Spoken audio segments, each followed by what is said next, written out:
Então, boa noite para todos, sejam todos bem-vindos a mais uma reunião nossa de segunda-feira, reunião do Espiritismo Fraterno. Hoje nós vamos iniciar o capítulo 1 da obra Nosso Lar, um estudo ministrado pela professora Tereza Faria Lima. Depois a gente faz o nosso estudo do Evangelho segundo o Espiritismo. E vamos iniciar sempre fazendo uma prece, né? Uma breve prece inicial. Então, vamos fechar os nossos olhos. E na medida do possível, vamos acalmar nossas mentes, o nosso coração, tentar esquecer por alguns instantes as atribulações diárias, os afazeres, tentar mantermos no presente nosso foco aqui nos estudos, pois é um tempo tão breve, tão valioso, né, que faz a diferença na nossa semana. Então, nós vamos iniciar rogando primeiramente a espiritualidade maior, a espiritualidade que nos rege, aos nossos mentores que nos acompanham, aos espíritos amigos que trabalham conosco todas as segundas-feiras, para que a gente possa estar receptivos aos ensinamentos. A obra Nosso Lar nos traz diversos ensinamentos, nos traz aprimoramento moral, nos ajuda na reforma íntima e que a gente possa absorver, assimilar, entender cada vez mais, trabalhar mais o nosso autoconhecimento através dos estudos que nós vamos ter hoje. Então, nós iniciamos pedindo permissão para iniciar nossos trabalhos com muita paz, com muita tranquilidade e com muitas bênçãos, dando graças a Deus, graças a Jesus e assim seja. Contigo. Então é isso aí, gente. E sabe que eu queria, assim, que vocês começassem. Todo mundo tem o livro Nosso Lar, todo mundo tem aí. E assim, eu, por exemplo, vou fazer hoje o capítulo 1º, e aí na semana que vem, por exemplo, pode ser a Priscila, para a gente dar mais um tempo, né? Depois aí vem a Denise falando do capítulo 3º, a Maria de Fátima, aí vem a Cristiane, cada um vai falar e vai tentar interpretar para a gente. Eu e a Priscila vamos estar aqui ajudando vocês nas colocações. Às vezes você, eu não estou entendendo isso, não tem problema, a gente vai estar aqui ajudando. Mas eu gostaria que vocês fossem lendo assim, os capítulos e fizesse assim, um pequeno resumo. Eu vou ler, vocês vão ver como é que eu vou fazer, vocês podem fazer desse jeito que eu vou fazer, vocês podem fazer um resumo do capítulo, vocês podem grifar aquilo que vocês acham importante, podem grifar aquilo que vocês não sabem, o que é isso aqui, não estou entendendo isso, e a gente vai aqui tentar ajudar a gente ler o capítulo, tá? Porque tem esses estudos desses livros, tem muita coisa de espiritismo, óbvio, porque é um livro espírita, né? E muita coisa interessante para a gente aprender, né? A gente fica mais abrangente. E vocês falando é muito bacana, vocês não sabem como é legal. Vocês vão se desenvolver assim, aquele que acha que tem timidez, assim como eu, que sou tímida, vocês não sabem como eu sou tímida, né? Sou super tímida. Então, a gente, assim, que é tímido, a gente vai perdendo a timidez, falar um pouquinho, né? A gente vai se colocando. Eu tenho estudos com mais ou menos uns 4, 5 grupos que estão estudando os livros do André Luiz. E é gratificante ver os alunos, vocês não têm ideia. Os alunos, eles começam a dar uma aula, eu não preciso falar nada, gente. Os alunos, eles vão pesquisar, eles vão fazer. Está muito legal. E vocês têm condição de fazer isso. Eu acredito que vocês tenham condição. Você acha, Priscila? Eu Tem também condição. acho e acho que auxilia no aprendizado. Vão conseguir aprender e entender melhor a obra e tirar as dúvidas. Porque quando só fica uma pessoa falando, a gente acaba dispersando, e quando a gente toma o compromisso de ler o capítulo, porque a gente vai estudar capítulo por capítulo, né? Então vai ser um aprendizado bem denso, bem concreto. Então, E olha, são 50 capítulos, se eu não me engano, o livro. olha só, vamos ter 50 semanas juntos, olha só.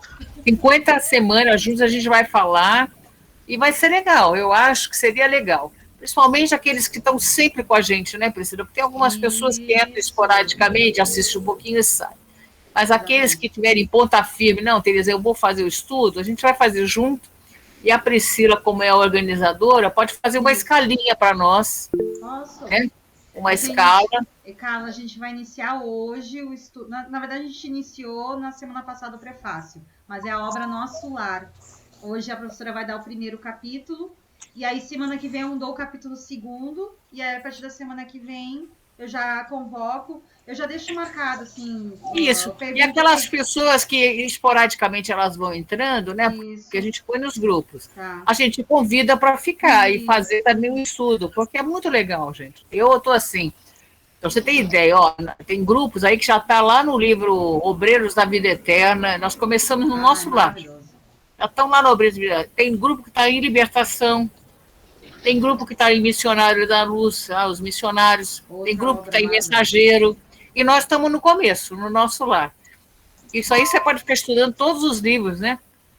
Do André Luiz. A gente pode estudar todos aí. A gente E a vai gente vai evoluindo aprender por bastante. etapas, né? Ótimo, ótimo.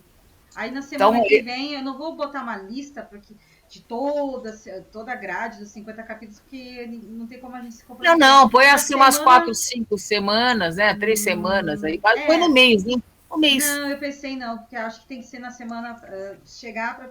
Porque a pessoa vai saber se na semana que vem vai estar disponível. Então na semana eu digo, quem pode ir no capítulo terceiro semana Aí que vocês vem? podem fazer como eu vou fazer hoje. Ou podem fazer fazendo o resumo, contando a história. Cada um tem um jeito, né? Cada pessoa tem um jeito de entender as coisas, de dar Isso, aula. para não assustar, cada semana eu pergunto para vocês. Aí Cada um tem semana uma que maneira. Isso, aí semana que vem. Não, não, o que eu quero dizer é que semana que vem, quando eu apresentar o capítulo 2, no final eu pergunto quem vai querer ser voluntário no capítulo 3. Aí Não, nós... eu acho que você já pode, na semana que vem, já dá o outro, né?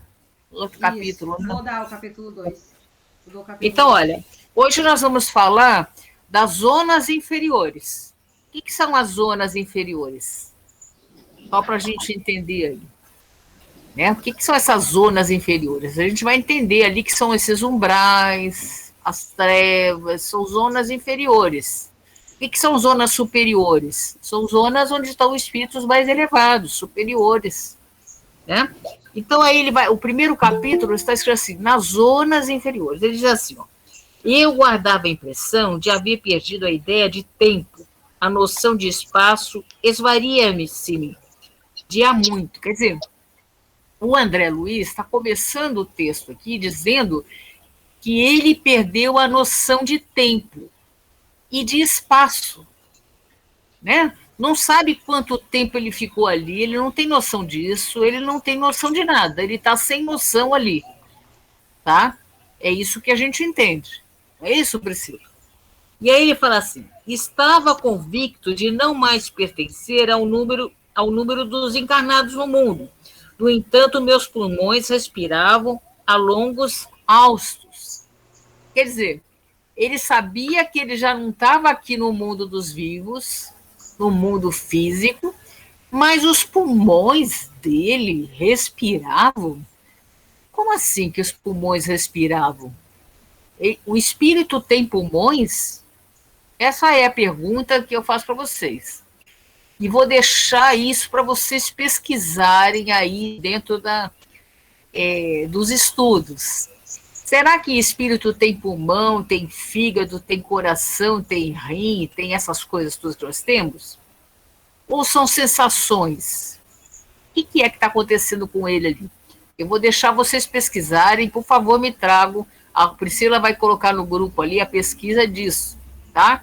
Porque ele está falando isso, que os pulmões respiravam a longos haustos. Desde quando me tornara joguete das forças irresistíveis, impossível esclarecer. Então, desde quando isso aconteceu, ele não sabe. Ele está sem noção de tempo lá no mundo espiritual. E aí, sentia-me, na verdade, amargurado, doente nas grades escuras do horror. Cabelos eriçados, coração aos saltos, medos terríveis, senhoravam-me. Muitas vezes gritei como louco, implorei piedade e clamei contra o doloroso desânimo que me subjugava o espírito. Mas quando o silêncio implacável não me absorvia a voz estentórica, lamentos mais comovedores que os meus respondiam aos clamores. Isso é, gente, ele estava ali naquele local com muito medo, né? E quando tinha silêncio, não tinha silêncio, porque tinham gritos. Ele escutava coisas horríveis ali. Ele estava nesse ambiente. Não sabia quanto tempo ele estava, qual é o espaço que ele estava, que lugar era aquele, não sabia nada. Ele estava só com esse medo aí incalculável e escutando esses gritos aterrorizantes, essas coisas que estavam ali acontecendo em volta dele. Outras vezes, gargalhadas sinistras rasgavam a quietude do ambiente. Alguns companheiros desconhecidos estaria, ao meu ver, prisioneiro da loucura. Então ele escutava risadas, risos, coisas estranhas. Achava ali que alguns estavam ali meio loucos, as coisas estavam meio loucas ali em volta dele. Então, formas diabólicas, rostos alvares, expressões animalescas surgiam de quando em quando, agravando-me o assombro. Então, vinham coisas terríveis ali em volta dele. A paisagem, quando não totalmente escura, parecia banhada de luz alvacenta, como que amordalhada em neblina espessa, que os raios de sol aquecem de muito longe. Então, era um ambiente que era uma penumbra ali. Tinha muita luz, né? Eu imagino isso aí com uma coisa meio acinzentada, né? Um lugar assim, meio tenebroso que ele estava, né? A estranha viagem prosseguia. Com que fim? Quem o poderia dizer? Apenas sabia que fugia sempre. Você imaginou, você está num lugar desse e você sempre querendo fugir? Com medo? Era assim que ele estava, né? O medo me impelia a roldão. Onde o lar, a esposa, os filhos, perdera toda a noção de rumo. O receio do ignoto e o pavor da treva absorviam-me todas as faculdades de raciocínio, logo que me desprendera dos últimos laços físicos em pleno sepulcro. Então, desde o momento que ele morreu ali, desencarnou ali do sepulcro, do cemitério, começou a ter essas coisas. Ele não sabia nada, não conseguia raciocinar. Veja que interessante. Interessante não, muito triste, né? Isso aí que ele fala. E é uma coisa, gente, que eu acho que acontece com muitos espíritos. Não é só com André Luiz, não. Né? Porque André Luiz não é muito diferente de nós, não. Né? Atormentava-me a consciência, preferia a ausência total da razão, o não ser. De início, as lágrimas lavavam-me incessantemente o rosto, e apenas minutos raros felicitava-se a bênção do sono. Interrompia-se, porém, bruscamente a sensação de alívio, e seres monstruosos acordavam-me irônico, e era imprescindível fugir deles. Então, às vezes, você imagina aquela sensação, ele começava a chorar. Só que, de repente, vinham esses seres monstruosos, essa coisa terrível ali, e ele tinha que escapulir. Reconhecia agora a esfera diferente a erguer-se da poalha do mundo e todavia era tarde. Pensamentos angustiosos atritavam-me o cérebro. Mal delineava projetos de solução. Incidentes numerosos impediam-me a considerações estonteantes. Em momento algum, o problema religioso surgiu tão profundo a meus olhos. Os princípios puramente filosóficos, políticos e científicos figuravam agora extremamente secundários para a vida humana. Então, ali estava um lugar assim esquisito ali, né? Porque nada de científico ou filosófico resolvia a situação dele ali. Significava, ao meu ver, valioso patrimônio nos planos da Terra, mas urgia reconhecer que a humanidade não se constitui de gerações transitórias, e sim de espíritos eternos, a caminho de gloriosa destinação. Então, ali, olha, ele vai ver um pouco a religião, não é isso que ele fala aqui? Ele vai ver principalmente ali a religião. Verificava que alguma coisa permanece acima de toda a cogitação meramente intelectual. Esse algo é a fé. Aí ele vê que o importante ali naquela situação, gente, é a fé. Manifestação divina ao homem. Semelhante análise surgia, contudo, tardiamente. Ele chegou à conclusão que ali o que ia ajudar era a fé. Só que demorou para chegar a isso, essa conclusão.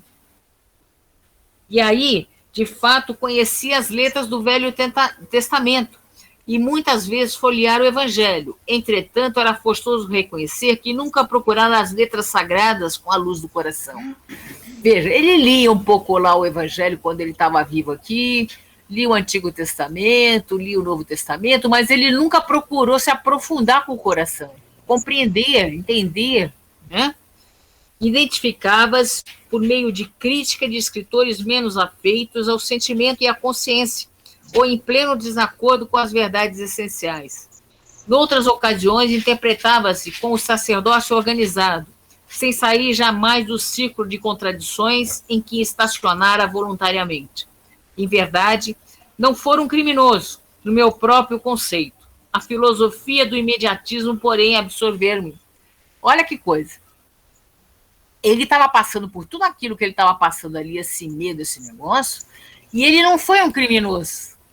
O que aconteceu com ele? A filosofia do imediatismo, sabe, do imediato, é isso que ele viveu na vida dele aqui, na Terra, né? Porém, absorveu-me essa vida imediata. A existência terrestre que a morte transformara não fora assimilada de lances diferentes da craveira comum. Filho de pais talvez excessivamente generosos, conquistara meus títulos universitários sem maior sacrifício, compartilhar os vícios da mocidade do meu tempo, organizar o lar, conseguir a filhos, perseguir as situações estáveis que garantissem a tranquilidade econômica do meu grupo familiar. Mas, examinando atentamente a mim mesmo, algo me fazia experimentar a noção de tempo perdido, com silenciosa acusação da consciência. Habitar a terra, gozar os bens, colher as bênçãos da vida, mas não lhe retribuir o sentiu do débito enorme. Veja, ele teve uma vida boa. Os pais tinham dinheiro, ele foi estudar, ele teve a vida ali legal, só que ele não retribuiu isso ao mundo. Não fez bem ao mundo, né? Não fez o bem que ele poderia fazer. É isso que ele está dizendo aqui, né?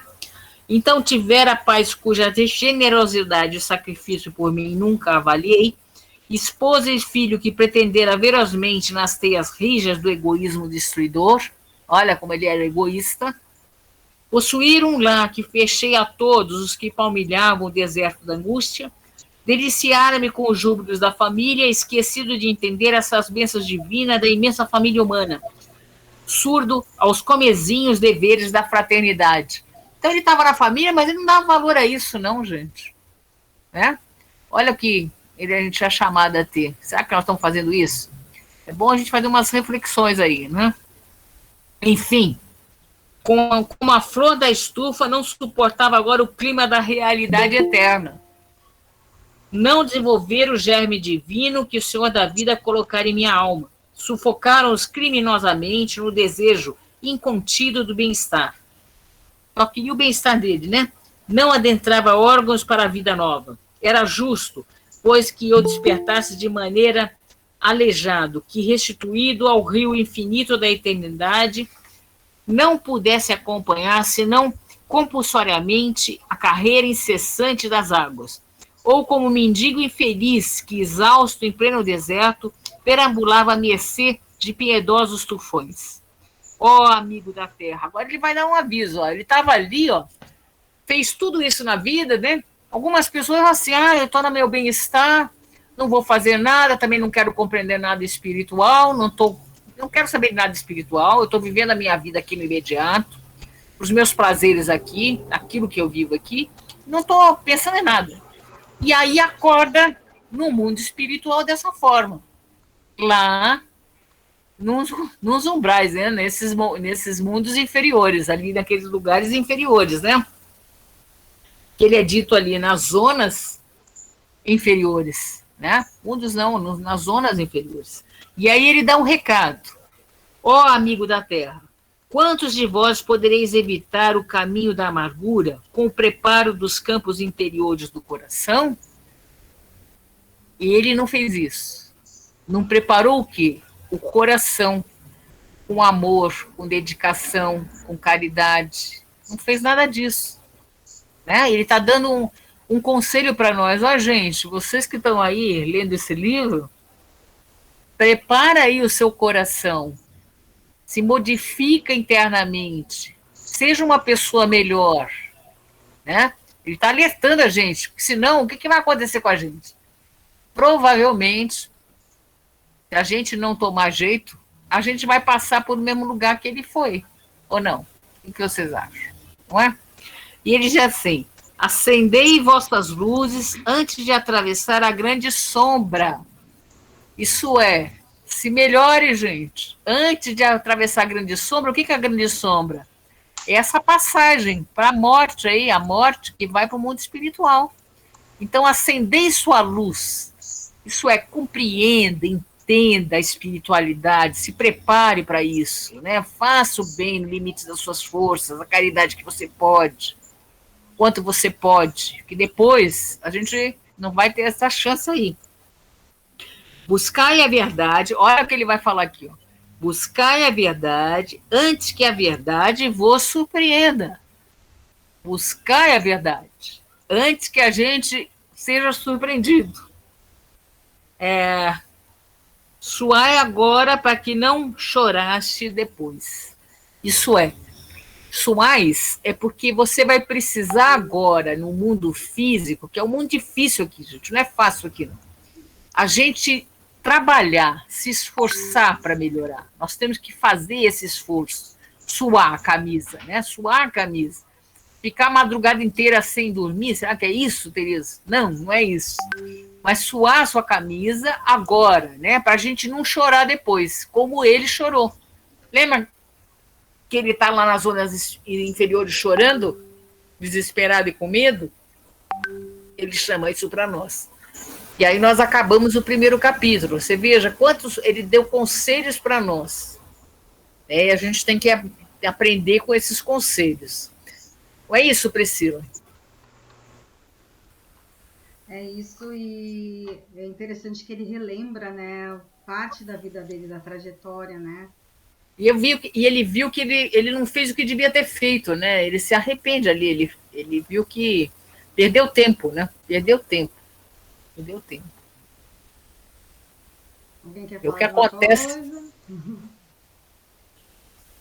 Ele é interessante que ele coloca já os primeiros detalhes de como é as zonas inferiores, as sensações dele. Ah, deixa eu avisar que eu coloquei nos grupos o PDF da obra Nosso Lar. Para quem não tem, né, o livro, tem o PDF, eu mandei nos grupos. E o que tem que pesquisar para a semana que vem, a tarefa que a professora colocou. Mas, resumindo, ele coloca em detalhes como é que as zonas inferiores, onde ele estava, né? Que é um dos tipos de umbrais, né? Existem inúmeros, né? Zonas inferiores, mas é que ele estava, que ele vivenciou, as sensações, que aí vocês vão pesquisar, né? Que tipo de sensações são essas, né? Mas alguém respirar, né? Como é que o espírito respira, gente? É gozado isso aí, né? Espírito respirando. O livro do André Luiz, Espírito Respira, né? Como que é isso? Não estou entendendo isso aí. Será que o espírito precisa respirar, tem pulmão? Gozado isso. Mas a gente vai entender por que ele está falando isso aqui, né? Por que ele está falando isso? Né? Exatamente. Seu cachorro está roncando ainda, professora? Está roncando, você vê? Ainda bem que ele está quieto, Priscila, porque uns 15 minutos antes ele estava fazendo uma bagunça aqui. Ele ronca. Mas alguém quer colocar alguma coisa das zonas inferiores? Tem uma dúvida, né? Porque ele fala de uma parte bem complexa, né? Que é os umbrais, né? O que seria um umbral? Quais são as dúvidas que vocês têm? É importante vocês aproveitar esse espaço, né? Para tirar as dúvidas agora. Aproveitar o espaço. Ai, só ficar quietinho, né? Eu acho, Priscila, que você podia trazer os umbrais, né? A gente trazer na semana que vem quais são as divisões dos umbrais, né? A gente pode, mas é que depois eu tenho que olhar aqui que é o capítulo 2, né? Que eu vou apresentar. Não, você vai falar o capítulo 2. Uma outra aula aí que tiver, eu vou falar esses umbrais aí para eles entenderem, né? Os tipos aí. Mas aí já dá para falar alguma coisa agora, professor. Já sabe, né? Só para eles terem uma noção. É que tem vários tipos de umbrais, né? Mas na realidade é um umbral, né? Para mim é um umbral só. Tem vários tipos aí. Tem as trevas, que é mais complexo, né? Espíritos mais ruins, mais no mal. Tem os umbrais. Dentro dos umbrais nós temos cidades umbralinas, Não sei se vocês já visitaram em sonho, eu já tive essa oportunidade aí em desdobramento em uma cidade dessa aí, é complicado mesmo, os umbrais. E é assim mesmo como o André Luiz fala, viu, gente? Eu tive essa oportunidade, não sei se a Priscila teve já. E é assim, é um lugar cinza, né? Não tem luz, árvores retorcidas, é um lugar muito esquisito, sabe? Pelo menos esse umbral aí que eu fui, né? Professora, deixa eu te fazer uma pergunta. Nesse umbral que a senhora esteve, a senhora foi acompanhada com seu mentor espiritual? Não, eu fui sozinha. Foi sozinha, mas a senhora foi chamada para ir para lá? Não fui chamada, não, eu fui sozinha. Foi sozinha. É. E a senhora voltou também sozinha também? Voltei sozinha. Então, eu fui nesse umbral, eu fui em cidades umbral, que eu sei que é, porque eram cidades de umbral, e também nesses lugares aí esquisitérrimos, né? ele te percebeu a sua presença? Esse umbral aí, vou contar essa história para vocês, se vocês quiserem, eu conto para vocês, né? Eu fui para um congresso espírita lá no México, teve um congresso mundial no México e eu fui para lá.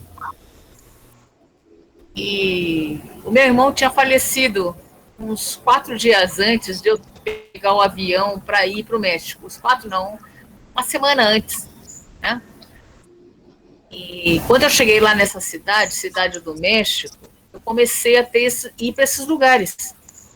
Entendeu? Eu comecei a ir para esse lugar específico aí, com essas árvores retorcidas, um lugar cheio de névoa, um lugar esquisitérrimo. Em sonho, né, Tereza? Em sonho, desdobramento, que a gente chama, né? Quando é espiritual, né? Sonho espiritual. E todo dia eu ia para esse lugar, todo dia ia para esse lugar. Aí, quando chegou um dia desse, eu já estava ficando nervosa, porque eu estava achando que o meu irmão estava nesse lugar. Eu falei assim, será que eu estou indo para esse lugar porque o meu irmão está nesse umbral? Eu estava achando, né? Mas aí, eu lá nesse lugar, aí tinha uma pessoa junto comigo. Tá vendo? Tinha uma pessoa, viu, Maria de Fátima? O último dia que eu sonhei. O último dia eu sonhei, eu fiquei lá nesse lugar uns 5 dias sonhando com esse lugar. Quando chegou no último dia, à noite, eu falei assim, eu perguntei para essa pessoa que estava comigo, é aqui que meu irmão está? Eu falei. Aí ele virou assim, não é o seu irmão, é a cidade que é assim. A cidade é assim. Aí eu falei assim, a cidade. Então, a cidade, para mim, né, o que eu entendi é que a cidade onde eu estava está próxima de uma região assim, umbralina, um negócio assim esquisitérrimo, não sei explicar isso aí. E ali naquela cidade, que é a cidade do México, tivemos muitos problemas, né? Desde a sua fundação, os antigos habitantes ali dali, teve muito problema, nós tivemos uns grandes terremotos lá nessa cidade, morreram muitas pessoas, então não sei se essa região é desse jeito, mas eu não conseguia dormir lá. Né? Mas você sabe dizer o que te levou a ir para lá? Me levou porque eu estava na cidade e eu fui para esse lugar. Né? Eu fui para esse lugar. E aí eu vi essa região. Não foi só aí, não. Eu tive outros lugares que eu já fui, né, em outros sonhos. Mas esse aí foi muito forte porque eu estava numa região mesmo. É como se eu estivesse lá no Rio de Janeiro e fosse para uma região umbralina ali, ou aqui em São Paulo, uma região umbralina, mas é na região dessa cidade aí, umbralina. Né? E muito forte, muito ruim. Dando um exemplo para vocês, a gente pode sonhar, sabia? Nos sonhos a gente vai, né? Vocês sabem que a gente vai nos lugares, né? Professora, eu tenho uma dúvida com relação a isso. Eu ouvi algumas vezes que essa questão do umbral é uma questão de acordo com o que você viveu, com a sua sintonia, não exatamente um local físico. Estou errada, estou certa? Exatamente, como é que a sintonia das mentes que formam esse local. Só que não é um local, né? Não é físico, mas forma o local. É que nem o nosso lar que a gente está lendo aqui. As mentes formam esse nosso lar. Né? E você entra nesse lugar, porque você sintoniza com essas mentes, você vai lá. Né? É isso mesmo, é isso que você viu. No caso do André Luiz, foi a consciência dele, então, que levou ele para esse lugar. Consciência, por isso que eu falo sempre para vocês, a consciência nossa, ela tem que estar tranquila, sossegada, você está em paz com a sua consciência, para você não dar um pulinho para esse lugar aí, né? Se a nossa consciência tiver alguma coisinha assim, a gente pode dar um pulinho nesses lugares aí para expurgar, né? Vamos dizer assim. Possível, né? É isso, Priscila, eu tô quieta aí, não vamos trabalhar, Priscila. Não, é isso mesmo. Em linhas gerais, né, os umbrais são zonas de bastante escuridão, de trevas, sofrimentos, e normalmente é aquilo que nós projetamos, né? Carla Augusta está perguntando, tudo é sintonia? Depende. A pergunta ficou um pouco abrangente, mas no caso do umbral, sim.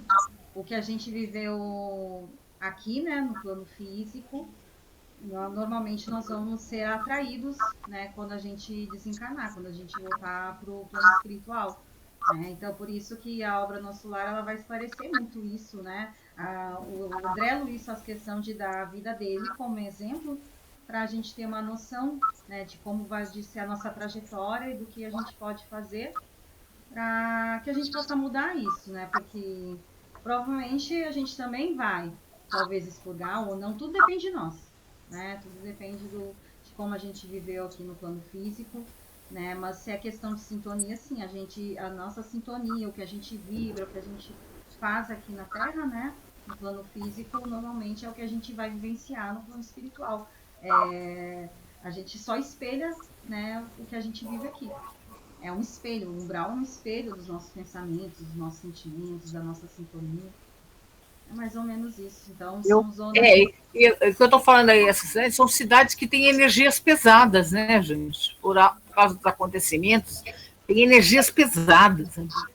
Essa cidade específica tem uma energia pesada, né? Eu, particularmente, eu não volto, não. É uma cidade muito bonita, tudo lindo, mas eu depois dessa experiência, eu não volto para lá, não. Né? Mas é uma energia pesada. Né? Como tem ambientes pesados, né, que você entra em sintonia com ambiente pesado de casa, de lugares, né? Em cidade. Lá no México, a tradição é visitar até cemitérios, né? E cemitério. Sabe, eu estava lá no México fazer uma excursãozinha dentro de uma cidade, eles entraram dentro do cemitério. Quando eles entraram dentro do cemitério, eu comecei a rezar, né? Eu falei assim, o que eu estou fazendo nesse lugar entrando dentro do cemitério? Mas eu fui rezar para os mortos, né? Porque eu falei assim, se eu estou entrando dentro do cemitério, alguma coisa eu tenho que fazer, né? Eu achei esquisito. Eu comecei a orar pelos mortos, porque eles entraram para conhecer o cemitério. Eles têm essa mania aí. É tradição, né? É tradição para eles, né? É comemorar a morte. E trazendo uma reflexão, né, porque eu vejo que quando os recém-espíritas, os iniciados, eles têm muito medo do umbral, a gente fica, eu não quero ir para o umbral, mas na verdade a gente tem que se perguntar, né, como a gente está vivendo hoje, porque é o que a gente vai viver lá.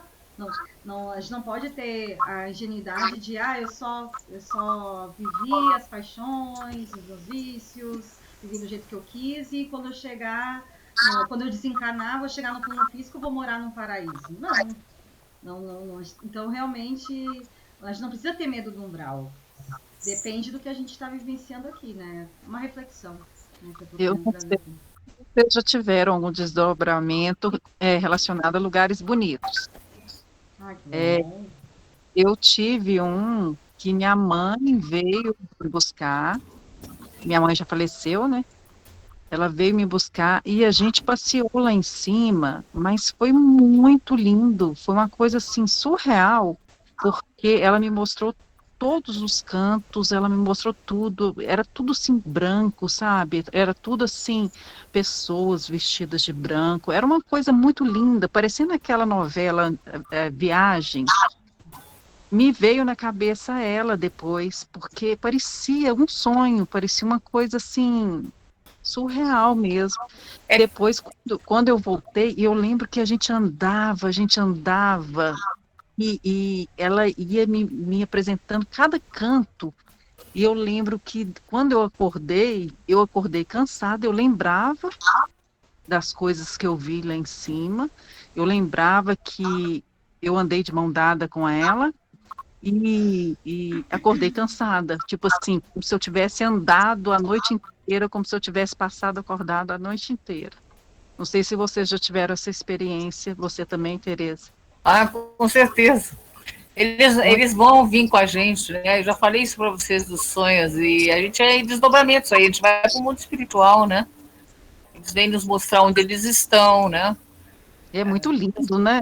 As pessoas da minha família já vieram me mostrar onde eles estão, a casa que eles estão. Eu já fui em vários lugares, né? Visitas a museu, lá no plano espiritual, né? A igrejas. É engraçado isso aí. Tem umas coisas muito interessantes aí. E eu sei que é espiritual, né? Porque é um sonho espiritual. A gente consegue discernir. Eu ia perguntar sobre isso. Como é que a gente sabe quando é desdobramento, quando é um sonho? Ele é muito quando é imaginação? Tem alguma diferença? E como perceber isso tudo? Ele é bem colorido. Ele é colorido. Ele é claro. Parece que é real mesmo. Tá certo? É tudo como se fosse real. É colorido. É claro, ele te diz alguma coisa, tem uma troca, não é nada desconexo, né? É um sonho espiritual. Para mim é assim, ele tem começo, meio e fim, ele é muito assim, centrado, né? Bem espiritual. Tem começo, meio e fim. Tem começo, meio e fim. É diferente de você estar num lugar quente, que você sonha que você está na praia, sabe? Não tem nada a ver, você está num lugar quente, ou você está com muito calor. É um sonho que você comeu uma feijoada, dá um pesadelo, isso é sonho fisiológico, né? O sonho espiritual é assim, é bem claro, colorido, e a gente vai discernindo com o tempo. Você vai assim, não, isso aqui foi mesmo que aconteceu, você entendeu? Você vai percebendo, né? E é interessante longo que a gente passou na casa, eu e ela, a gente passou na casa dos meus 3 irmãos, lá de cima a gente via, sabe, foi coisa rápida a passagem, mas a gente visitou a casa deles, interessante, né? Visita mesmo, a gente visita mesmo. Professora, vale lembrar que a gente tem diversas obras espíritas, se eu não me engano tem uma revista espírita, não vou lembrar qual, que fala sobre a diferença de desdobramento, sonho, existem inúmeras obras. Por isso que é importante a gente estar sempre estudando, né? Tem uma obra, acho que desdobramento astral também, acho que da editora Casa Espírita, que também explica. É importante a gente estudar porque explica de forma científica, né? Já de forma Iniciação, Priscila? Oi? Tem um livro que chama Iniciação? Iniciação? Eu não me recordo. Tem um livro que chama Iniciação? Não. Eu vou ver se eu encontro. Eu vou te mandar uma foto. Não, eu não li todo ainda. Eu comecei, mas não li todo. Aí você pode me dar uma opinião, por favor. Claro. Porque realmente existe já diversas obras, estudos. Não sei se o André Luiz, em alguma dessas obras também, ele aborda a diferença. Que aí a gente consegue ter uma noção melhor. Tem como explicar cientificamente, né, o que é cada um, o que é o sonho, o que seria ilusão, o que seria desdobramento. Tem certas diferenças mesmo, como a professora falou, que é mais colorido. O desdobramento é mais vívido, né? Realmente está vivenciando, é uma experiência espiritual. É uma vivência espiritual, né? Mas aí é bom estudar, porque a gente consegue entender melhor, ou se alguém... Os sonhos não é só essa vivência espiritual de você estar no mundo espiritual, você tem vivência, às vezes, de premonição, né? Premonição das coisas que vai acontecer, e coisas que também tem vivências, né, que são vivências também de coisas passadas, de outras encarnações, que você viveu, e vem com informação através de sonhos, né? É isso, gente. Eu vou ter que sair, deixar vocês com a Priscila, que ela gosta, ela adora. Professora, muito obrigada por tudo que a senhora fez por mim esses dias. Foi de uma ajuda, assim, absurda. E eu segui todo o seu conselho e foi maravilhoso. E Foi deu tudo certo? Deu tudo maravilhoso. certo? Deu, professora, deu sim. Muito, muito, muito, eu sou muito grata. Muito obrigada. Vai estar tudo tranquilo, né? No mundo espiritual e aqui vai estar tudo tranquilo. Vai estar sossegado. Sim. Então, tá bom. Então, Fiquem com Deus, gente. Boa noite para Obrigada. vocês. professora, até semana Tchau. que vem. Boa noite. Até a próxima semana. Alguém tem mais alguma dúvida sobre o capítulo 1, sobre as considerações de André Luiz, ou a gente pode talvez avançar já para o estudo do Evangelho? Eu tô com medo que 8 horas esse link... porque eu não sei se o Google Meet está limitando o tempo. A gente vai vendo. Qualquer coisa a gente entra no mesmo link. Se fechar é só entrar no mesmo link, tá? Vocês querem avançar ou tem alguma consideração do capítulo 1, da obra? O Priscila, no caso do André Luiz, ele ficou esse tempo todo ali nesse lugar, por conta que ele não teve discernimento. Quando teve oportunidade, ele não usou para saber um pouco mais sobre espiritualidade. Ele usou isso, no caso, em outras coisas. Ele focou em outras coisas, no egoísmo dele, né, naquela vida que ele tinha ali, no caso, vida pessoal dele, ele focou nisso e ele não procurou a saber mais, e ele continuou a mesma vida que ele tinha materialmente, ele continuou na vida espiritual. Por isso que ele demorou tanto tempo para ser resgatado, no caso. Exatamente. Ele ficou segundo a obra, ele ficou um período de 8 anos, né? E para ver como a falta de conhecimento influenciou nesse tempo que ele ficou lá, porque se ele tivesse mais conhecimento, trabalhado mais espiritualidade, estudado mais essa parte, né, esse aspecto da vida dele, porque ele focou muito, né, na medicina, na ciência, ele focou muito na matéria, né, ele vivenciou isso, tanto que ele, quando ele chegou no umbral, ele nem sabia que ele estava numa zona inferior umbralina, ele não sabia o que estava acontecendo, ele demorou para ter noção do tempo. Uma das primeiras frases do capítulo, ele fala que ele perdeu a noção do tempo, ele não sabia nem que tinha desencarnado, com o tempo ele foi tomando consciência disso, então a falta de conhecimento dele, né, fez com que ele realmente... Aqui, ó, sua chamada termina em 10 minutos, vai terminar. Que horror! Mas daqui a pouco, quando estiver terminando, a gente entra de novo, tá? Eu digo sai ou a gente entra de novo. No caso dele, foi um suicida. Já vou chegar nessa parte. Então, assim, a falta de conhecimento dele fez com que ele ficasse 8 anos, né? Diante do nosso tempo. De acordo com o nosso tempo da Terra, foi 8 anos.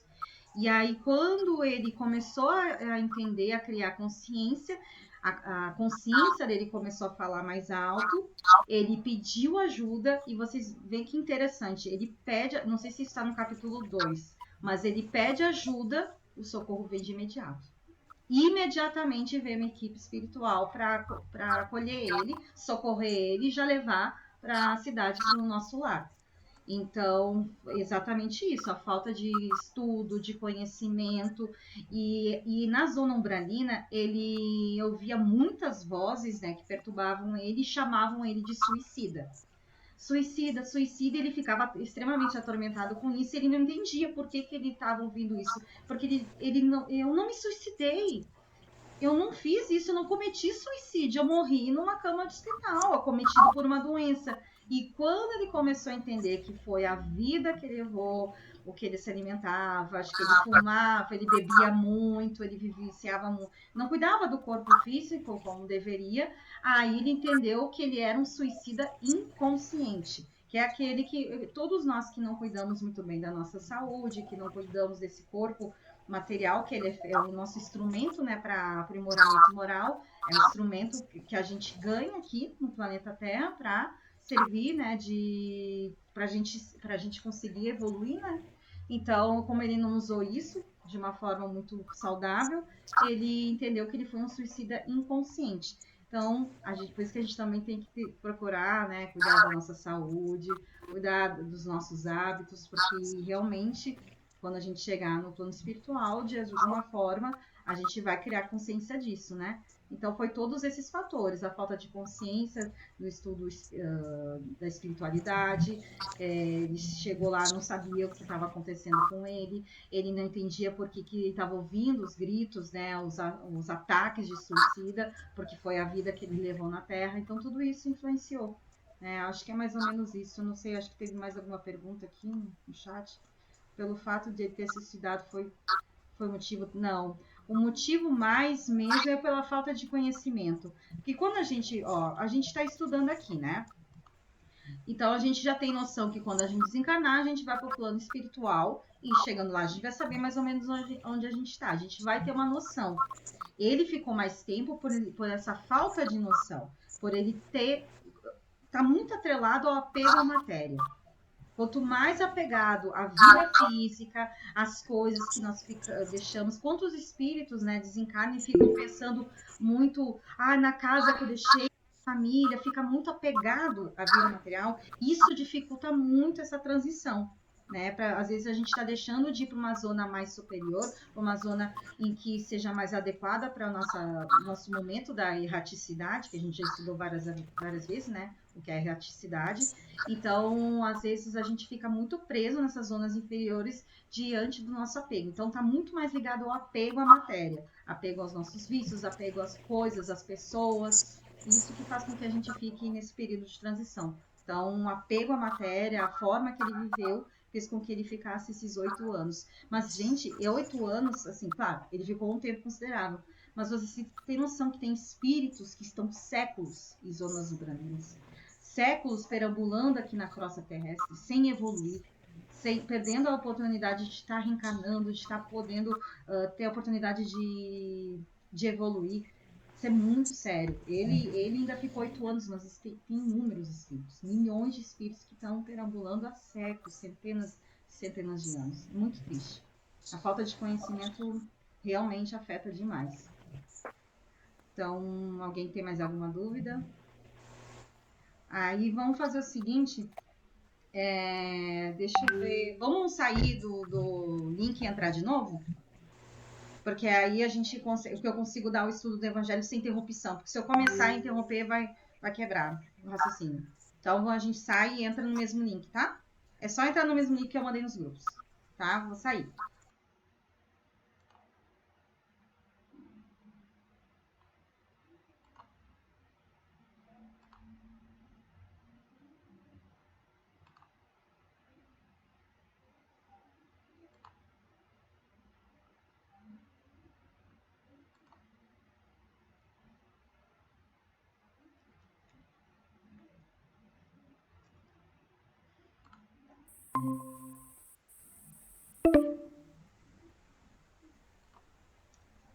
Voltaram.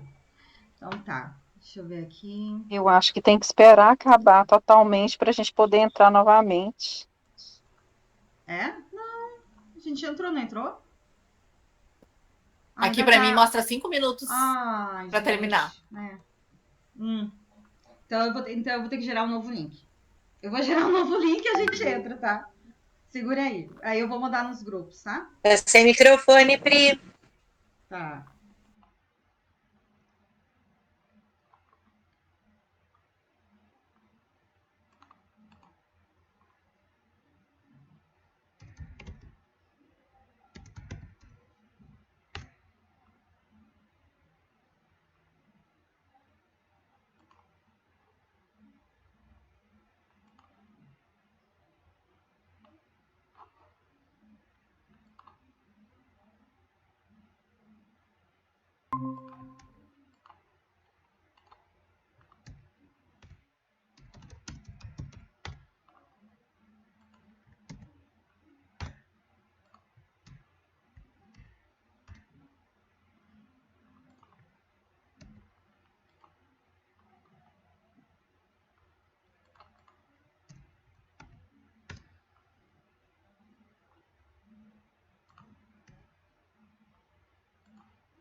eu acho que agora tem que esperar o pessoal entrar, né, Paulo?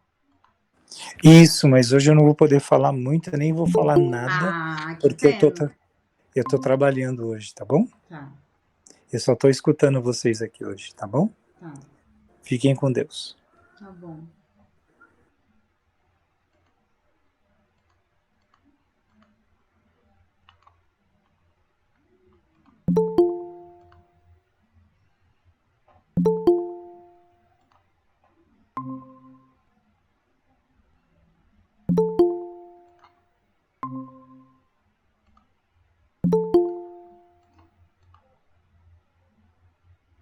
Eu tava no mute, né, gente? Tava. Deixa eu só permitir o restante, ver tudo. Permitir. Eu tava no mudo, nem vi. Eu tava dizendo, vou gerar um novo link. Que estranha essa limitação, não tinha antes, né? A gente ficava, se deixasse, ficava 2 horas, mas enfim, né? Vou esperar mais gente entrar pra gente fazer o evangelho.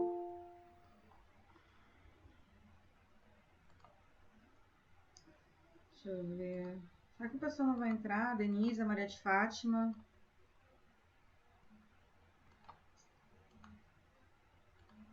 É. Vou esperar.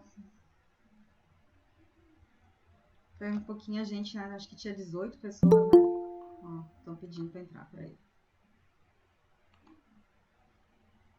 Ah, Rosemary, quanto tempo? Tudo bem? Tudo ótimo, e você? Tudo bem, graças a Deus. Eu tô no Brasil já. Olha, tu tava Agora- na Europa, né? Não ouvi. Tu tava na Europa, né? Morava... Sim. Eu moro na Itália, mas agora eu tô até fevereiro eu tô aqui. Legal, legal, legal. Gente, Já começou? Eu tô atrasada? Na verdade, a gente começou às 7. É das 7 horas aqui no Brasil, Nossa. né? Aí Me a perdi. gente... Não, tranquilo. É sempre às 7. Toda segunda-feira, às 7 horas. Até Tô umas contente que você voltou. Ah, que bom. Também estou muito feliz. Então tá, vou começar, o pessoal vai entrando, né, aos poucos. Aí a gente vai estudar da continuidade do capítulo 5, Bem-aventurados aflitos, o item 28, que é uma pergunta no Espírito São Luís, que ele tem diversas passagens, mensagens importantes em todo o Evangelho, e ele esclarece bastante algumas questões. Por exemplo, essa aqui é uma questão, né, a 28. Aí quem quiser me acompanhar na leitura... Peraí que... Deixa eu permitir, gente, pediu para entrar. Um homem está agonizante, vítima de cruéis sofrimentos. Sabe que seu estado é desesperador. É permitido poupar-lhe alguns instantes de angústia, apressando-lhe o fim? Quem, pois, rodaria o direito de prejulgar os desígnios de Deus? Então, já inicia o Espírito São Luís, né? Já trazendo uma reflexão. Quem nos dá o direito de prejulgar os desígnios de Deus? Porque a pergunta já tem uma tendência a dizer, poupar, será que nós podemos poupar alguém que está agonizante? Ah, Maria de Fátima entrou. Nossa, tá todo mundo entrando agora. Então, ele já traz essa reflexão, né? Se a gente tem, quem nos dá o direito de prejulgar os desígnios de Deus? Mesmo que a gente esteja vendo alguém em situação, né, de agonia, de extremo sofrimento. Aí, continuando, não pode ele conduzir um homem à borda do fosso para daí o retirar, a fim de fazê-lo retornar a si mesmo e de o conduzir a outros pensamentos? Então, será que às vezes Deus não nos conduz àquela famosa expressão, nos conduz ao fundo do poço para depois nos retirar? Porque muitas vezes a gente pensa que em algumas situações da nossa vida a gente não tem mais saída, está tudo completamente perdido, mas será que não é ali, naquele instante mais de maior aflição, que está ali o ensinamento, às vezes está a chave, né, das soluções das nossas questões? Em qualquer extremo que esteja um moribundo, no caso aqui, né, alguém que está cometido, alguém que está moribundo, está doente, Ninguém pode dizer com certeza que sua última hora chegou. A ciência jamais se enganou em suas previsões. Então, está tendo aqui vários questionamentos. Esse primeiro trecho é só perguntas para fazer a gente pensar. Então, como a gente pode julgar que a pessoa chegou no seu, com certeza, na sua última hora? Será que a ciência jamais se enganou? Quantas vezes a gente já viveu a situação ou ficou sabendo de alguém que tinha um familiar que estava extremamente doente e que a medicina, o médico disse, você só tem 6 meses de vida, só tem 1 mês, está acabado. E quantas vezes as pessoas se juntam em oração, em corrente de vibração e conseguem reverter situações. Eu acredito que muitos, eu já vivi, não, né, conheci pessoas, né, próximas, ouvi histórias, e eu acredito que vocês também, de que a ciência simplesmente se enganou, e depois diz que foi um milagre, né? Sei muito bem que há casos aos quais se pode considerar, com razão, como desesperadores. Então, o Espírito fala, sim, eu sei muito bem que existem situações que são extremamente desesperadoras. Existem situações que a gente vive, ou que algumas pessoas que a gente conhece vivem, que são de extremo desespero, né? De extremo sofrimento. São desafiadoras, né? Mas se não há nenhuma esperança fundada de um retorno definitivo à vida e à saúde, não existem numerosos exemplos em que no momento de dar o último suspiro, o doente se reanima e recobra suas faculdades por alguns instantes. É aquele que falam que é a pré-melhora, a melhora que é pré-desencarne, né? Já ouviram? O meu avô passou por isso, daquelas pessoas que estavam no hospital ou numa situação, né, Cristiane? Numa situação bem complicada, né? Bem desafiadora, e tem aquela melhora repentina que até anima a família, as pessoas, né? E a espiritualidade já explicou algumas vezes, né? Exatamente, melhora para poder ir embora, desencanar, exatamente. Porque, e muitas vezes é porque a gente, a família tá ali numa corrente de vibração, de apego, querendo que a pessoa melhore, e às vezes é o momento do desencarne. E aí a espiritualidade muito sabiamente reanima, né, o espírito, o encarnado, para que a família se acalme, às vezes desapegue e dê condições para que o processo de desencarne se aconteça, né, o desenlace aconteça de uma forma mais tranquila, mais pacífica, sem muitas interrupções. Tem um vídeo que eu já mandei para vocês, né, do desencarne de Dimas, né, acho que é Dimas, que mostra direitinho, né, uma passagem do livro do André Luiz, que mostra direitinho o desencarne, e que ele tem uma melhora repentina para acalmar os familiares, e ele acaba, né, tendo desenlace sem muitas interrupções. Então, ele já traz aqui, né, quantos familiares, quantas pessoas que a gente conhece que tem aquela melhora por alguns instantes, né? Continuando, pois bem. Priscila, desculpa, e como é bom a gente ter esse conhecimento nesse momento. Para mim, fez toda a diferença. Fez toda a diferença nessa hora. Saber disso, desse estudo, conhecer esse caso, saber que é assim que funciona, fez toda a diferença. Tanto no aspecto de coração, como de saber como orar e como conversar com ela e pedir para a espiritualidade que fizesse o melhor, que nós íamos ficar bem. Eu falava para ela, vai ficar tudo bem, mãe. Fica tranquila que vai ficar tudo bem, nós estamos bem, você vai ficar bem. Como fez toda a diferença conhecer isso. Aceitação. Faz muita, muita diferença isso. Muita diferença. Parabéns. Que bom que vocês tiveram essa diretriz, né? Continuando, pois bem, essa hora de graça que lhe é concedida pode ser para ele da maior importância, porque ignorais as reflexões que poderia fazer seu espírito nas confusões de agonia, e quantos tormentos pode lhe poupar um relâmpago de arrependimento. Aí aqui aborda também um dos aspectos dessa pré-melhora, né, pré-desencarne, né, essa melhora repentina, exatamente porque às vezes também o espírito está vivenciando, né, o encarnado está ali vivenciando muito sofrimento, muita agonia, e diante disso começa a despertar, a dar atenção para coisas que não dava atenção, consegue se arrepender de certas coisas que fez, consegue ter uma outra visão, né? Quantas pessoas no seu momento, no leito de morte, pede, eu quero falar com fulano, chama fulano que eu quero pedir perdão. Isso é muito comum, gente, isso é muito comum. E às vezes também tem esse aspecto, né, dessa melhora repentina, porque até o último instante, até o último sopro de vida, a gente tem a oportunidade de reparar alguma coisa. E isso faz toda a diferença quando a gente for desencarnar. Então, para te ver como a misericórdia divina ela é infinita, né? A gente tem até o último instante para poder reparar de alguma forma. O materialista, que não vê senão o corpo e não considera a alma, não pode compreender essas coisas. Mas o espírita, que sabe o que se passa além do túmulo, conhece o valor do último pensamento. Abrandai os últimos sofrimentos quando estejas em vós, mas guardai-vos de abreviar a vida. Não fosse senão de minuto, porque esse minuto pode poupar muitas lágrimas do futuro. São Luís, Paris, 1860.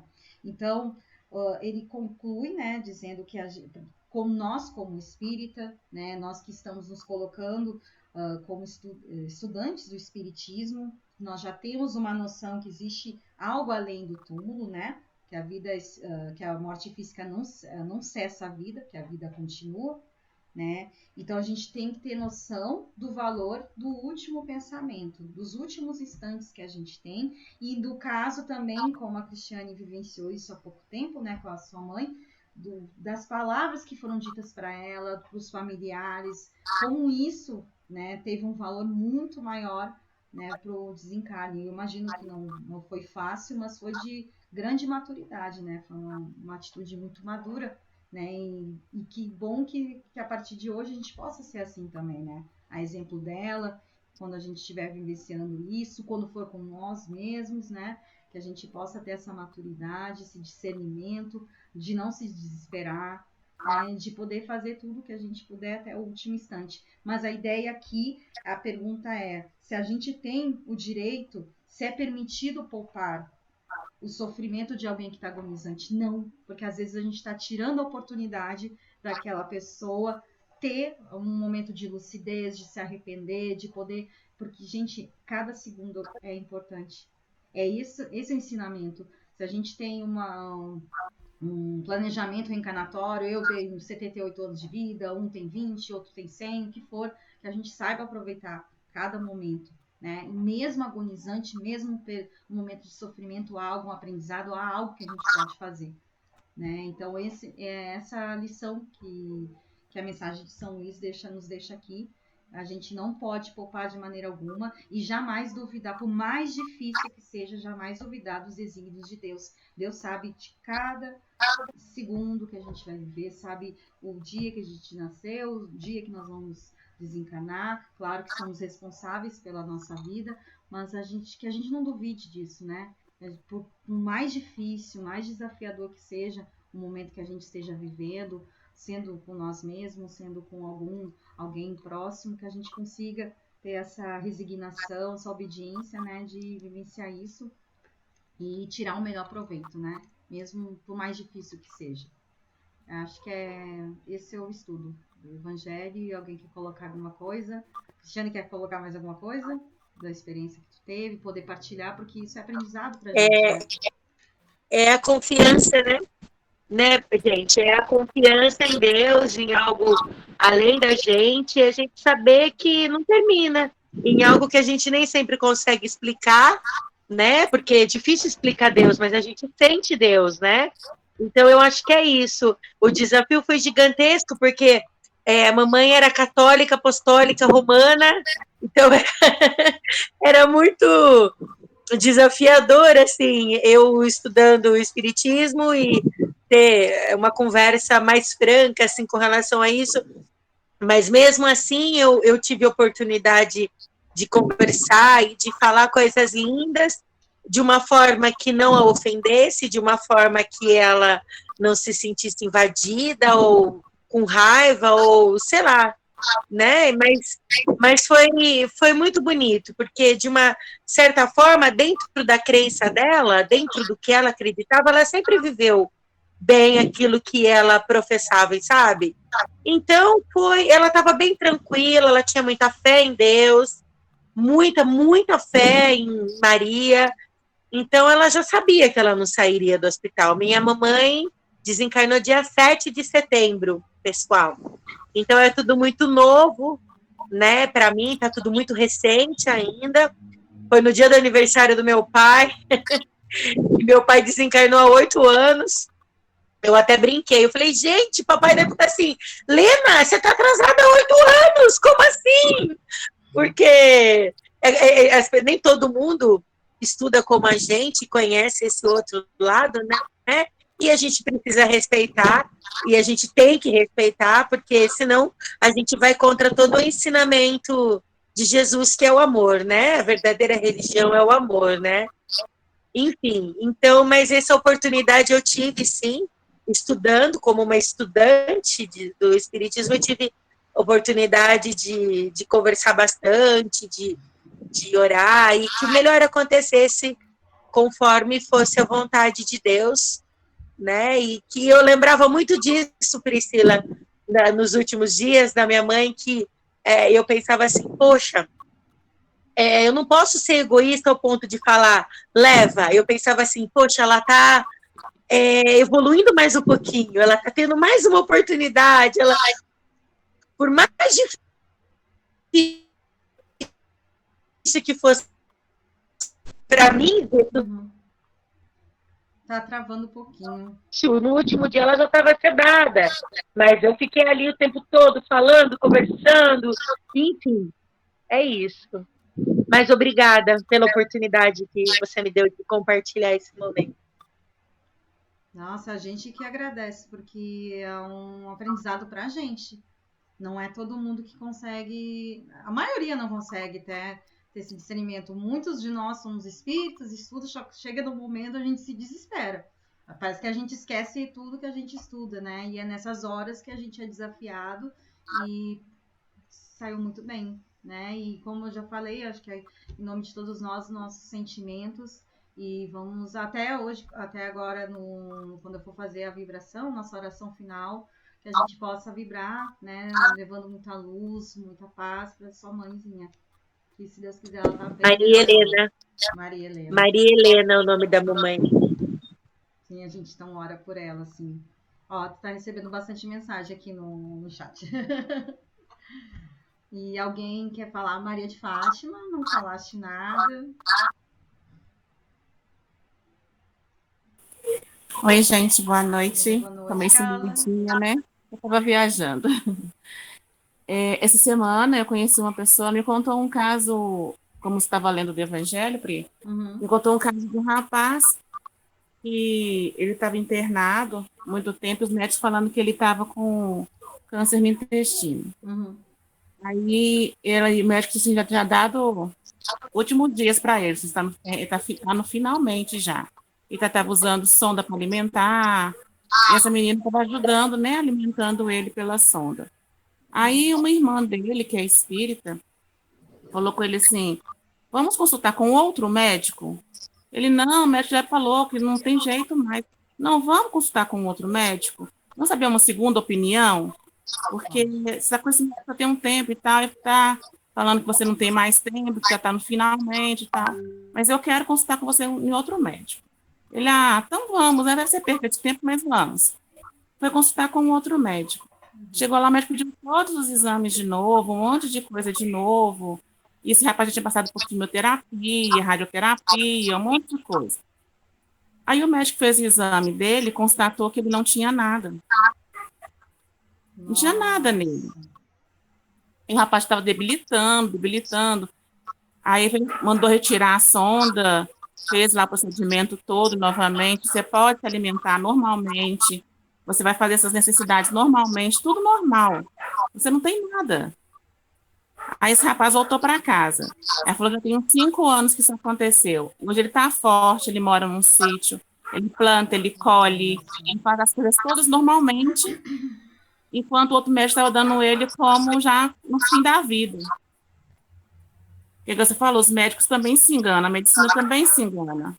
Claro, é o questionamento, né? E não está querendo dizer o Espírito São Luís, e muito menos o Espiritismo, não dizendo para não confiar na ciência, até porque um dos pilares do Espiritismo é a ciência, né? Mas será que a ciência às vezes não se engana? Porque muitas vezes a gente na verdade é a falta de confiança em Deus, no tempo de Deus.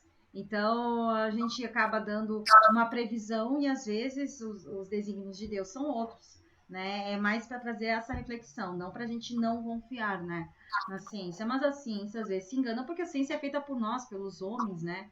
E nós homens, né, nós como humanidade, nós somos falhos ainda. Né? A gente está ainda aprendendo muito, ainda estamos avançando. Então é nesse sentido, né? E muitas vezes a gente escuta isso, né? De determinado médico dar um diagnóstico, aí que bom que teve essa segunda opinião, muitos não procuram, ou algumas pessoas procuram, e é importante a gente ter uma segunda opinião mesmo, porque é uma forma da gente saber, né, o que realmente está acontecendo, para confirmar, ou para testar, ou para até ter outros recursos, outras maneiras de lidar com uma situação. A segunda opinião é muito importante, né? Então, é mais nesse sentido, né? Quem somos nós para prejulgar? Que a pessoa tem que acessar ali a agonia dela. E lá na frente a gente começa a entender, né? Lá na frente começa a ter uns insights. Não, realmente, as coisas aconteceram como tinha que acontecer, terminaram no jeito certo. É impressionante. Na hora a gente se desespera e não entende, mas lá na frente a gente consegue compreender. Priscila, eu queria só dar uma palavrinha. Claro.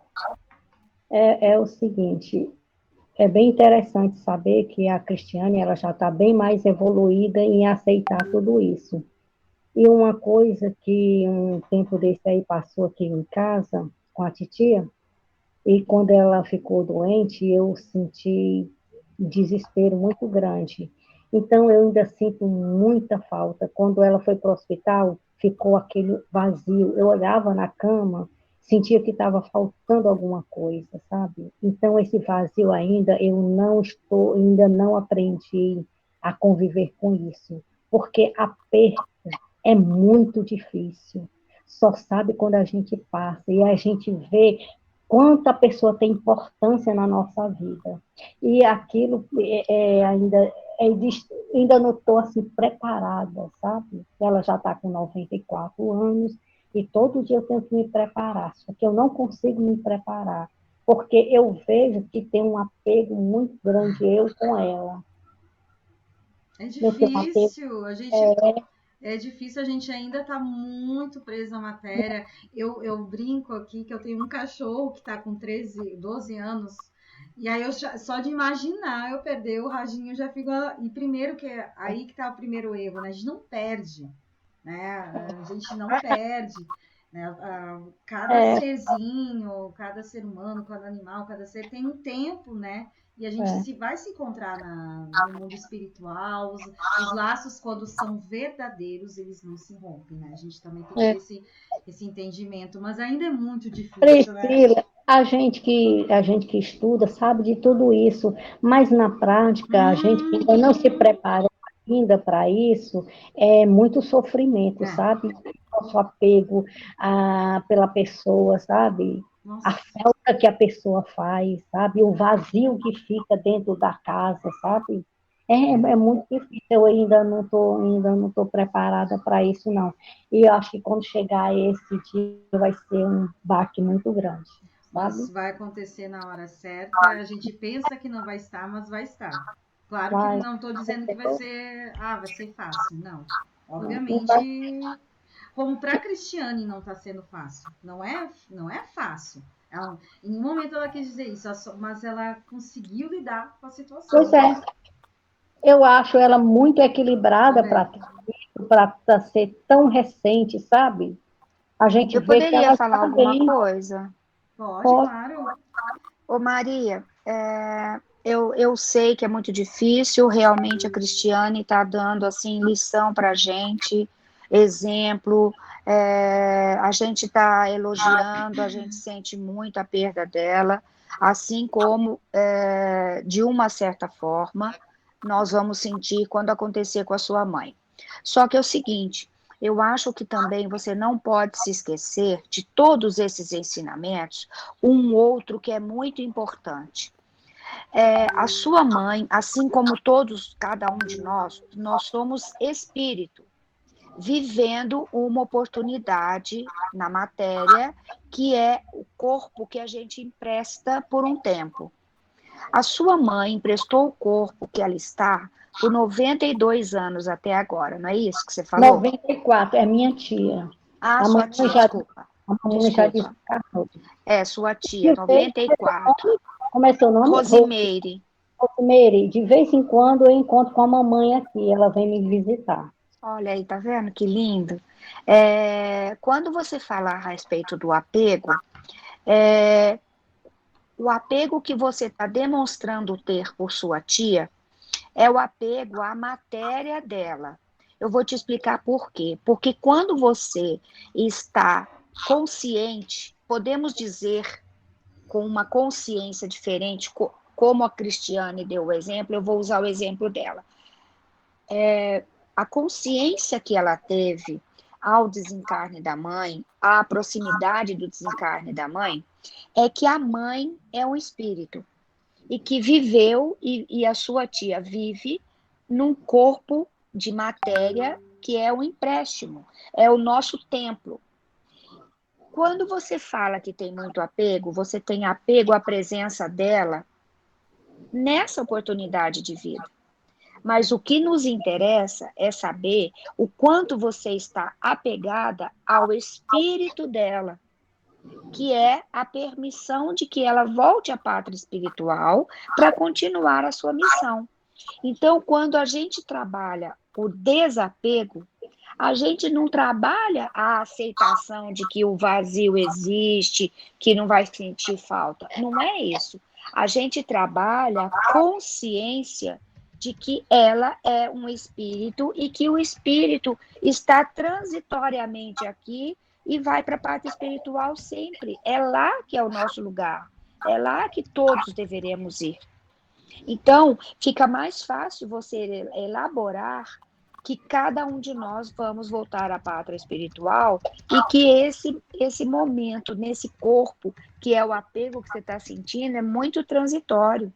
Facilita o entendimento quando você fala assim, nossa, mas eu não me conformo, nossa, meu Deus, esse vazio vai ficar um vazio. Se você se preencher do conhecimento de que é maravilhoso estar na pátria espiritual, você vai ter essa clareza de pensamento em não se apegar tanto à matéria do corpo da sua tia, entendeu?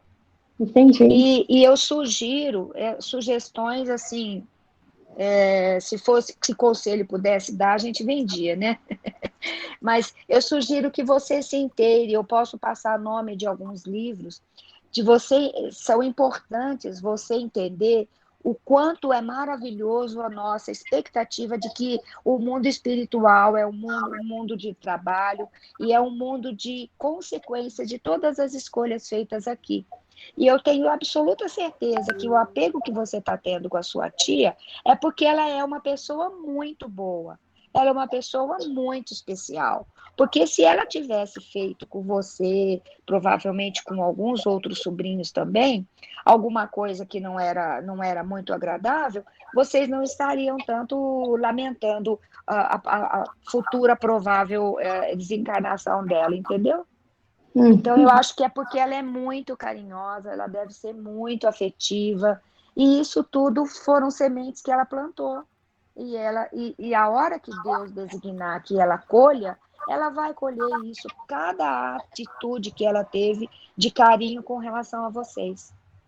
Então, a consciência de que o espírito tem que voltar para a parte espiritual e que o apego não vai ajudar, porque você acaba prendendo ela aqui, e ela precisa dessa liberdade lá. Entendeu? Mas Priscila, eu preciso falar bem rapidinho com a Cristiane ali. Cristiane, eu não sei quanto tempo tu estuda o espiritismo, não sei, mas assim, ó, eu sinto que tu não tem noção do tamanho da valia que foi tu passar isso para tua mãe. Tu acendeu uma luz tão grande para tua mãe continuar o caminho dela, em paz, tu não tem noção, sabe, da forma como tu agiu. Eu sei que tu deve estar sofrendo, qualquer um de nós sofreria, mas assim, tu não tem noção do tamanho da luz que tu guiou a tua mãe, que tu fez a tua mãe seguir. Tá sem áudio. Que bom, Denise, ouvir isso. Que bom.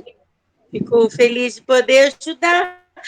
O que eu podia fazer ali naquele momento era isso. Ter o respeito pela crença dela, o respeito pela minha, né? E de alguma forma fazer o melhor por nós. Naquele não é fácil, gente. Eu estou aqui contando e eu estou aqui na casa dela, onde eu olho, eu lembro, eu vejo, eu sinto. Sabe, Maria? Eu sei o que você está falando. Eu não estou aqui batendo no peito falando assim, eu sou boa nisso. Eu não sou nada. Eu surto também, eu choro também. Sabe? Aí eu vou fazer uma prece, aí eu vou meditar. Mas no momento certo, tu agiu assim, ó, de tamanho e grandeza, assim, ó. Sabe? Tu expôs isso, o desapego naquele momento. Isso. Porque assim, concluindo e aproveitando também para a Maria de Fátima, ninguém está dizendo que a gente não vai sofrer, que a gente não vai sentir, porque a gente vai sentir. Mas é importante a gente saber agir no momento, né? Que foi o que a Cristina, que foi assim um divisor de águas, né?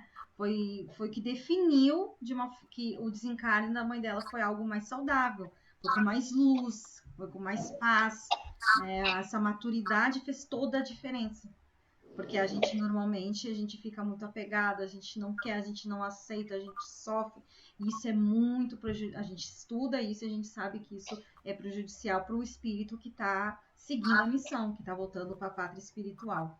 Então ela não deixou de sentir, mas diante da situação, isso é para tudo na vida, né? A gente está passando por uma situação desafiadora. Como eu vou lidar com isso? Eu vou me lamentar, eu vou me vitimar, ou eu vou encarar, eu vou agir com maturidade? Isso é para tudo, né? Mas claro, para o desencarne de alguém que a gente gosta muito, que a gente tem muito apreço, é uma situação ainda tanto quanto desafiadora, e que bom tu trocar isso com a gente, poder dividir, porque isso serve de exemplo. Com certeza muitos de nós aqui vão lembrar da sua história, pode ter certeza. Alguém quer falar mais alguma coisa? Ou a gente já faz a prece final? Vamos fazer a prece, né, Priscila? Vamos. Tá na hora de terminar, né? A gente tá se estendendo aqui. Alguém quer fazer a prece? Ou eu faço mesmo? Paulo Sério, quer fazer a prece? Acho que ele não tá mais na... Eu estou aqui, pessoas, mas eu estou trabalhando, mas eu vou fazer uma prece rapidinho, tá bom? Tá ótimo. Então vamos lá. Que Deus nos conceda sabedoria para distinguirmos o que é o certo e do que é o errado, mas que todas as vezes nós consigamos escutar a voz do nosso coração, que ela é quem nos faz e nos guia, e que dessa voz só saiam palavras nobres, palavras boas, pois a boca fala o que o coração está cheio, né? E que nós possamos ter dois sentimentos que nós possamos carregar por toda a eternidade, somente não nessa encarnação, mas por toda a nossa existência, que é amar a Deus sobre todas as coisas e ao próximo como a ti mesmo. A partir do momento que a gente consegue amar ao próximo como a ti mesmo, você consegue entender as pessoas como elas são, enxergar as pessoas como elas são, e o mais importante de tudo, no momento que você olha no espelho, você consegue amar aquela pessoa da qual você está vendo. Isso é importantíssimo. Não importa se você é branca, negro, preto, velho, novo, é umbandista, é kardecista, aquilo que você independe, você ama aquela pessoa. Por quê? Porque você ama a Deus sobre todas as coisas e ao próximo como a ti mesmo. Bem-aventurado o homem que não anda segundo o conselho dos ímpios, nem se detém no caminho dos pecadores, nem se assenta na roda dos escarnecedores, antes tem seu prazer na lei do Senhor, e na sua lei medita de dia e de noite. pois será como árvore plantada junto a ribeiros d'água, qual dá seu fruto no seu tempo. Suas folhas não cairão, e tudo quanto fizer prosperará. Não são assim os ímpios, mas são como a moinha que o vento espalha. Por isso os ímpios não subsistirão no juízo, nem os pecadores na congregação dos justos, porque o Senhor conhece os caminhos dos justos, porém o caminho dos ímpios perecerá. Que assim seja, meus irmãos. E complementando, encerrando, eu quero aproveitar a oportunidade da nossa energia, dos estudos que a gente teve hoje, de poder vibrar luz, paz, cura para Maria Helena, que é a mãe de Cristiane, que desencarnou dia 7 de setembro, recentemente, que ela possa estar nos braços de Deus, que com certeza ela está, que ela possa continuar olhando pela sua filha, pelos entes queridos, e que a gente também possa vibrar por todos aqueles que estejam em algum momento agora agonizante pela tia, né, da Maria de Fátima, por todos aqueles que possam estar por algum motivo que for em sofrimento, que sintam a confiança em Deus, confiança nos seus desígnios, e que os familiares, as pessoas que estejam em volta também possam ter essa maturidade, essa confiança, porque fará toda a diferença. E agradecer, né, por mais uma semana, que todos os ensinamentos que nós tivemos aqui, que a gente possa absorver, que a gente possa praticar, que a gente possa ter uma semana pacífica, que a gente possa ser luz onde a gente estiver, que nossos ambientes agora, onde nós estivermos, sejam também abençoados pela espiritualidade maior, que os nossos mentores possam irradiar luz aos nossos familiares, que não se limite só a gente, que possa vibrar a todos que estejam agora morando em ruas, a todos os enfermos, e agradecer pela oportunidade de estarmos vivos, de estarmos aqui estudando, sendo essa família universal que nós somos.